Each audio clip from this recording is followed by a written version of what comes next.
చదువు అనేది ఏదైతే ఉందో అది కూడా అంతే, వచ్చేంత వరకు చదువుకోవాలి. అలాగని ఎన్నిసార్లు 100 సార్లు చదివినా కూడా రాదు అనేంత మందబుద్ధులు ఎవరు లేరు కదా ఇక్కడ. మరి అంత మటుకు మందబుద్ధి అని అంటే అంత మందబుద్ధులు ఎవరు లేరు ప్రపంచంలో. 100 సార్లు చదువుకున్నా కూడా రాదు అనేంత మందబుద్ధులు అయితే ఖచ్చితంగా ఉండరు. తప్పకుండా వస్తుంది, తప్పకుండా చదువుకుంటే తప్పకుండా వస్తుంది. దృష్టి పెట్టి చక్కగా చదువుకుంటే, ఆ ప్రయత్నం చేస్తే తప్పకుండా వస్తుంది. కొన్నిసార్లు కొంతమందికి ఎక్కువ ప్రయత్నం చేయాల్సి వస్తుంది అంతే. అంటే ఒక చిన్న కథ ఉంది. ఒకసారి ఒక ఊరుంది. ఆ ఊళ్ళో 2 స్నేహితులు ఉన్నారు. వాళ్ళిద్దరూ పక్కపక్కనే వాళ్ళకే పెద్ద ఏదో అక్కడక్కడ చిన్న చిన్న పనులు చేసుకొని దానివల్ల ఎంత డబ్బు వస్తే దాంతో ఏదో ఉన్న దాంట్లో పెద్ద ధనవంతులేం కాదు, ఏమీ లేదు, ఉన్నదానికి కొన్నిసార్లు ఉన్నదానికే సరిపోదు అటువంటి పరిస్థితి. వాళ్ళు 2 ఇళ్ళు ఉండేవి. ఇద్దరు పక్కపక్కన చిన్న చిన్న ఇళ్ళని కట్టుకున్నారు.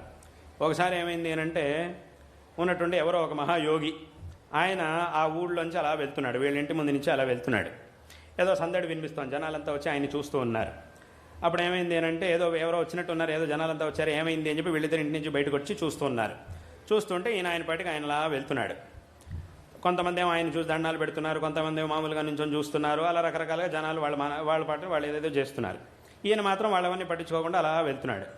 వీళ్ళిద్దరు ఇంటి ముందుకు వచ్చి రాగానే అది ఆయనకి ఏమనిపించిందో తెలియదు కానీ వీళ్ళిద్దరి వైపు చూశాడు.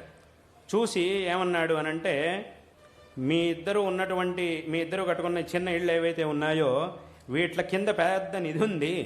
ఇంత పెద్ద నిధి ఉన్నప్పుడు ఎందుకు మీరిద్దరు ఇంత దారిద్ర్యంలో జీవిస్తున్నారు? ఆ నిధిని తీసుకుంటే మీరు చక్కగా సుఖంగా ఉండగలుగుతారు, ఆ పని చేయండి అని చెప్పేసి వెళ్ళిపోయాడు.